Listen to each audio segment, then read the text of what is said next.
Happy Friday. I'm Cheryl, and this is FYI Friday, 15-minute Bible study. I hope you're having a good week. I am. The weather have changed, and I'm overcoming a cold. So if you hear me sniffle, if you hear me cough, please forgive me up front. For those of you who may be new to the channel, who came across it by accident, so you think, let me tell you what the premise is here. The book of Revelation for years have been deemed difficult to understand. The public at large, as well as the body of believers. What I do here is take 4 verses every Friday.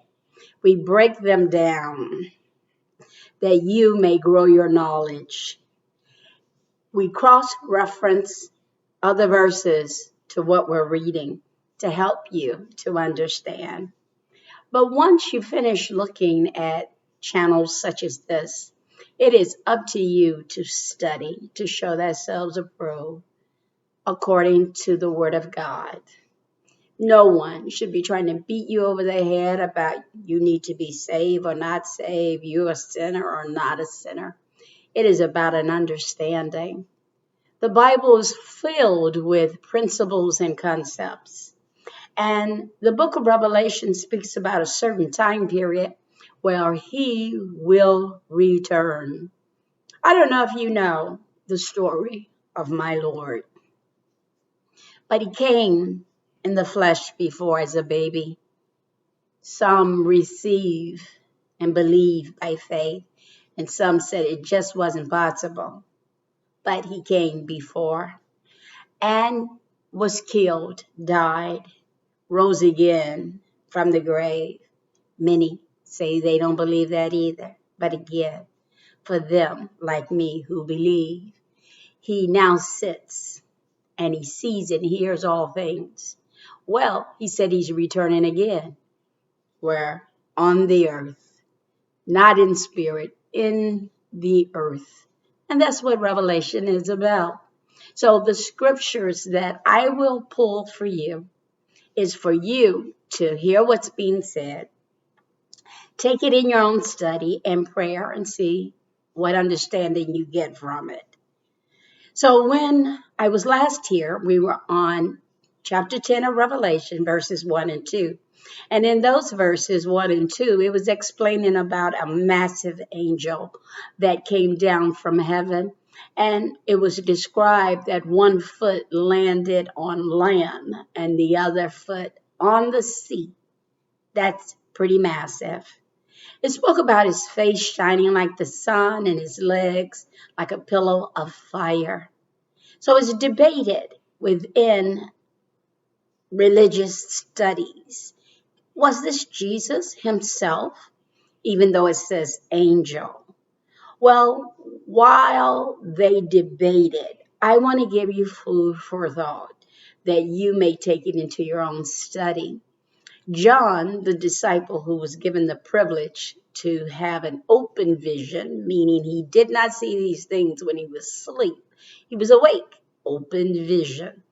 And when he saw these things, he wrote them down, recorded them. That's why we are able to read them. And in doing so, in Revelation, where it first starts, it says that he heard a voice behind him. And as he looked behind him, he saw someone with hair white and woolly like a lamb, right? And that the eyes were red and his feet was like bronze. And so this description have caused a debate among the church at large about this particular angel. But I hope I'm going to bring something out, food for thought for you to use in your study. So verse 3, chapter 10, it's talking about that particular angel I just described calling out with a loud voice. Calling out with a loud voice, and something happened when he did so. When he called out with a loud voice, it sounded like a lion roaring, so John says, when he called out the 7 thunders sound. Sound also mischief, doesn't it? But let's see, can I help you? When this angel called out with a loud voice, it says, like a lion's roar. Like a. Well, these are basic things to understand, like what we got from school. When you say as a, like a, it means it wasn't that particular thing. It's as, like as. But scripture tells us as a metaphor that Jesus is the Lion of Judah, not like a lion, but is the Lion of Judah. But this is telling us the sound like a lion roaring when it roars. So these differences may be something that you want to look at, consider when you read and when you pray. But this angel, and so it says angel, with a loud voice, when it did so, 7 thunders responded. Let's talk about that. When you and I hear thunder, what? It is loud noise to us, frightening noise. But John was able to hear a conversation within those thunders that he wanted to write it down. So when people say they can't believe that there's a God that exists who had a son by a virgin woman, it should be easy to believe when you have to stop and think there's something called thunder. No man has ever made thunder. There's no factory to make thunder, right? But thunder speaking, all of us have heard the noise, but none of us could interpret that it was a conversation. Not to say that every time you hear thunder, it's a conversation, but John is letting us know that not 1, not 2, but 7 thunder when they sound, it was a conversation. So in verse 4 of chapter 10, and when the 7 thunders had sound, I was about to write, but I heard a voice from heaven saying, seal up what the 7 thunders have said, and do not write it down. Now, in the book of Revelation, don't you find that interesting that everything will not be revealed? The book of Revelation. Here it is, something being said or done that John was not give privy to write it down. Food for thought right there, huh? So you may find it hard and difficult to understand, but yet everything is not being conveyed to us at this particular time in this writing.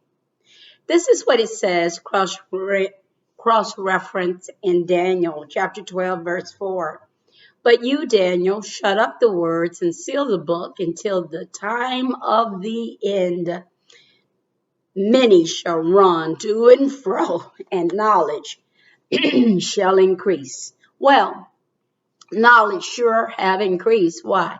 Technology is doing a beautiful job increasing our knowledge, and people will be running to and fro. That's exactly the times that we're living in now. The end of time, that's debatable for people as well. I hear people say all the time the last days have been said forever. So people is like blah, blah, blah. Well, people years ago may have been saying the end times, but they did not have the capacity to understand that things had to be lined up in a season for it to come to fruition. God has a calendar and we have a calendar. And if you keep your eye on Israel, you can see the times lining up. This book that we're talking about, it has many things to let you know when the season is ripe. Like, for example, when it says a peace treaty will be written out and 13 nations will sign up and 3 drop off. Well, if you're keeping up with history of the calendar, what goes on with Israel, you can point to the Bible and say, hey, is this or not? And so we know, even though they're at war now, that this is not the actual war. Why? There's no peace treaty. 13 nations have not signed up and 3 dropped out. So I want to help you grow your knowledge. Forgive me. Also, it said 7 thunders. That's a cycle. Numbers are very important in the Bible. So this 7 has to have an understanding. It's the completion of a thing, a cycle of. But all we know is that John was not able to write what was being said. Here's another cross reference. Daniel chapter 12, verse 9.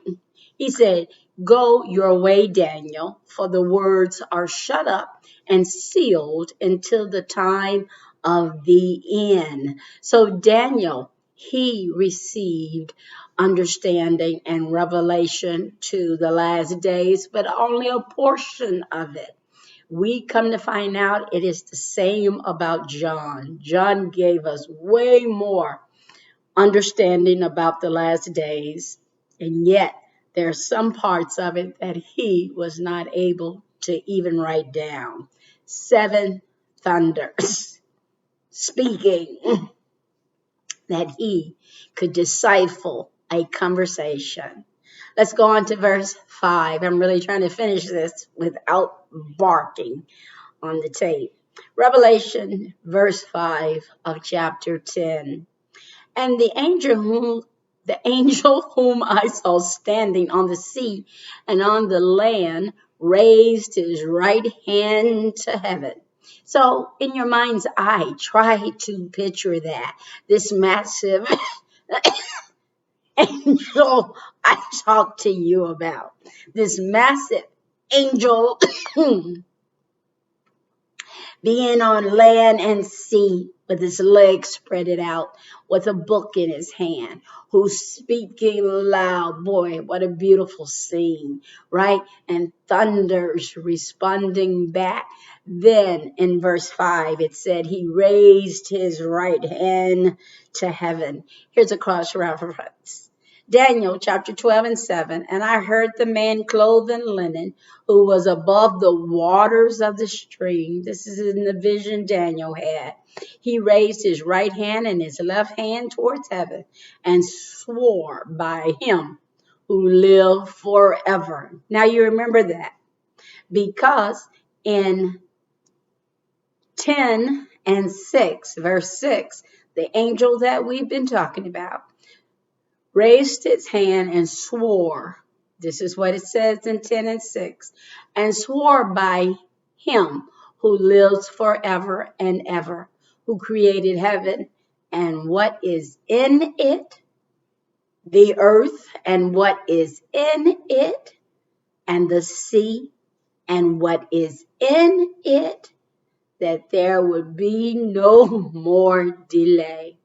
This angel raised his hand and swore by heaven and all that's in it, earth, all that's in it, the sea and all that's in it. As I close for today, I want to remind you that mankind did not make the heavens. The sky that we see, they made airplanes, but they cannot make the sky. The earth, they live in homes, they build on the earth, but they cannot make dirt. The seas, they swim in them, they sail in them, but they did not make all the sea creatures and life that's in the waters. I compel you to study for yourself. Ask God, he's big enough to be tried and tested. Do you really exist? Do you really sit high and look low? Is there really a God? And if so, introduce yourself to me. That's what I ask you to do, because you should know that this whole thing you're seeing, there's something going on behind the scenes that you cannot see. And it's the revealing of those things that you will find on this channel. I'm Cheryl, and this is FYI Friday 15-minute Bible study. Have a great rest of your day, and I'll see you next week. Bye-bye.